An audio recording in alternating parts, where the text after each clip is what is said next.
Now to a special feature tonight. To thousands of fathers, Father's Day comes with pride and prestige as many spend time with their children.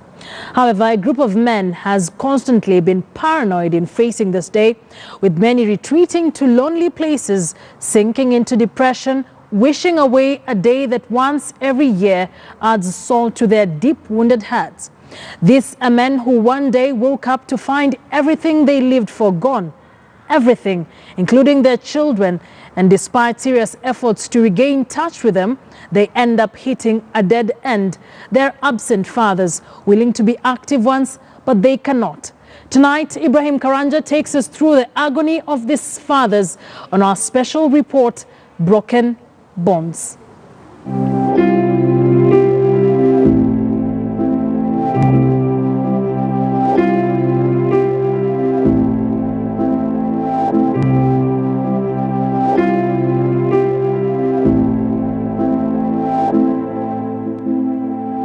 Every person has a story, good, some bad, and some nothing much to write about.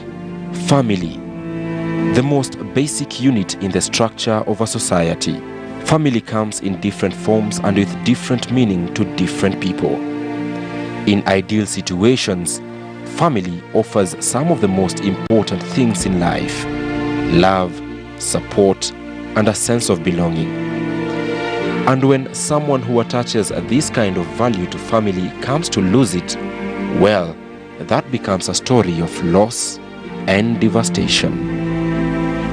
I am walking into such a territory of loss, a story of devastation, a scenario less pondered. What happens when men are deliberately cut out of their children's lives? When these men want to care for their offspring, but their love unwanted. In recent times, there has been a trend where many people pour out their frustrations on social media. This is where I meet Dennis. Personally, I've attempted suicide twice. Failed, of course. I'm still here, thank God. But I attempted, and it's true. The pain is so much. Because of alienation? Yes. I will sleep. I remember one day in my small house, I rented a room somewhere.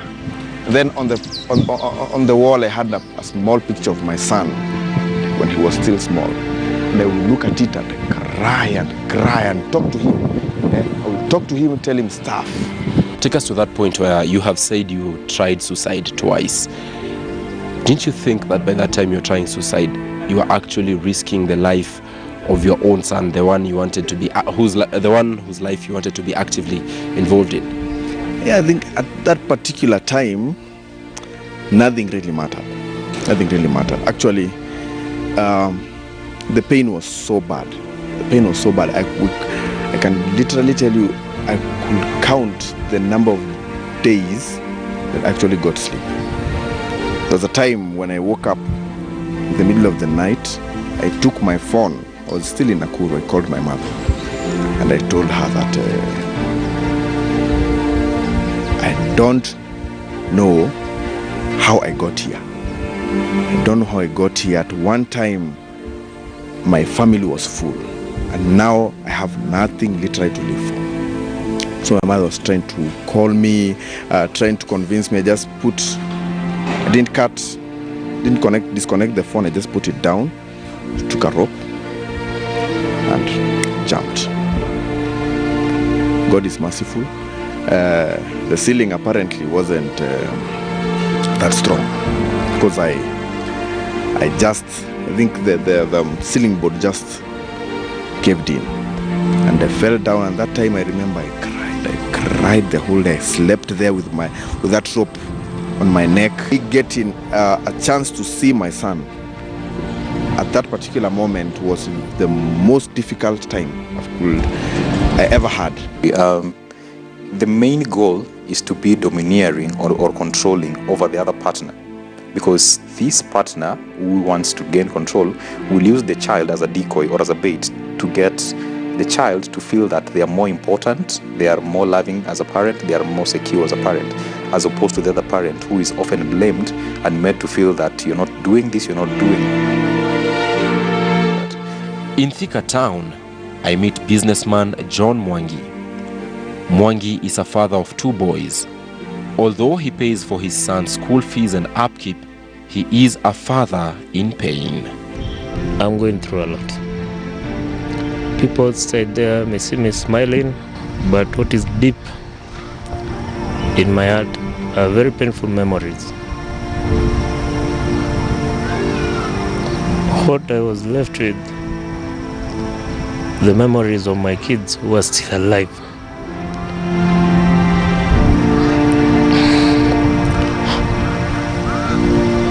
Are just their toys and their clothes. Yet they're still around, but I can't be allowed to see them. I mean, even if I was a bad dad and I was locked up in prison, they'll still be allowed to come and see me. But I'm a free man out here. My kids are free, but I can't be allowed to see them. You see, whatever she's feeding them, whether I'm bad, whether I'm good, I don't know, but just allow them to see me. I just want my kids to be allowed to see me. I just want to be allowed to see my kids.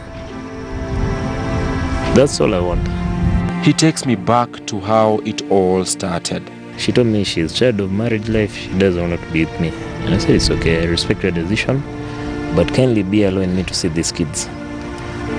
She told me, no, there's no way. And that time I gave up because I knew even if I would go back to the children's office again, the kind of reception they gave me the first time will still be the same since they're the same people. On June 20th, that was my youngest son's birthday. So I called her. She didn't pick. I texted her. I told her, kindly allow me to see him because it was his 3rd birthday. She didn't respond.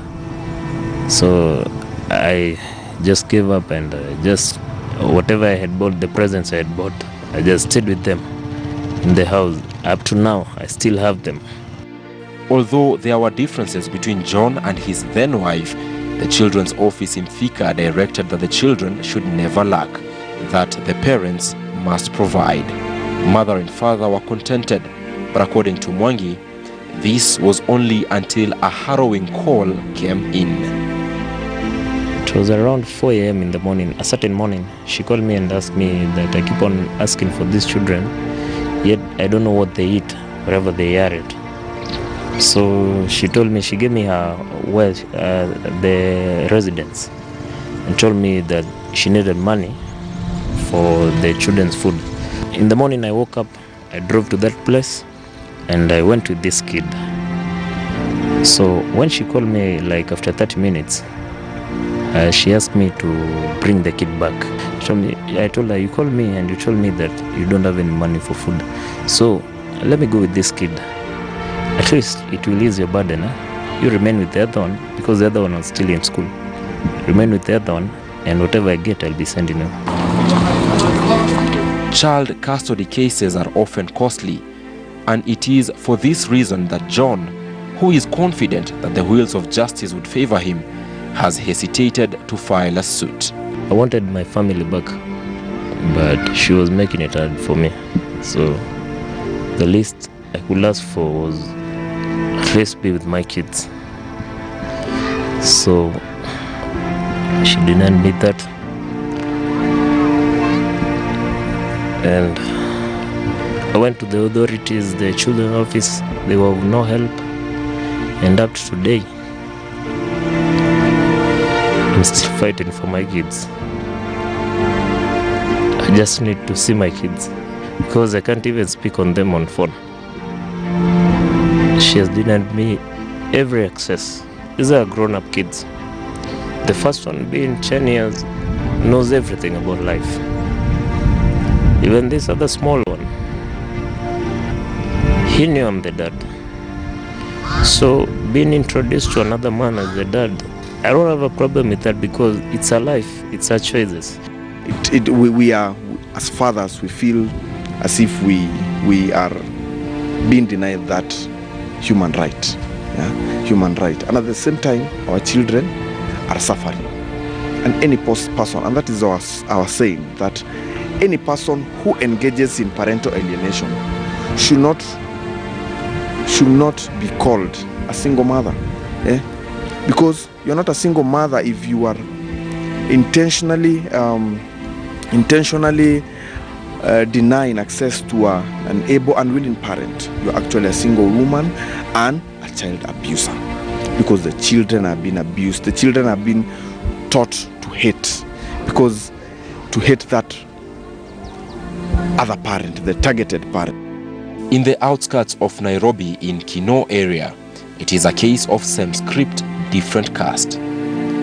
It is here that Robert Mwigana, an online taxi driver, found solace after separating with his wife and consequently his son. He is currently married to a different woman with whom he has another son.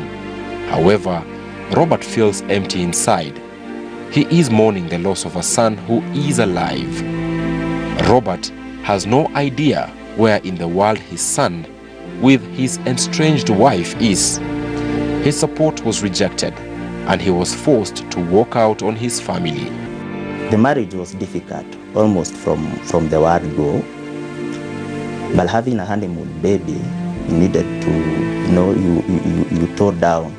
And the fact that it was what we'll commonly known as a church wedding. So many people are watching. There is that the aspect of the societal pressure that almost psychologically, unknowingly keeps you stuck there.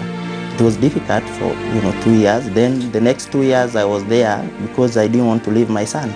At one point, Robert felt too empty to keep on living. He contemplated suicide. I'm driving and I'm seeing this trailer and I'm thinking, instead of all this stress, why can't I just crash this car to this trailer and we are all gone and problem solved? You mentioned that you walked out. You picked your stuff and walked out. What was running through your mind about your son, that you've picked up your stuff, you're leaving him, and now you're here? The day that I left, the day that I packed and left, and actually even that day, I spoke to my wife and I told her, can we talk about these things? I could see. It's like the story of Jesus when he was, saying that if it is possible, get this cup out. I could see the pain ahead. But rationally, that was the only thing and the best thing to do at the peak of so much pain and bitterness, because of exactly the things that had gone wrong in the relationship. You need to take a wiser path.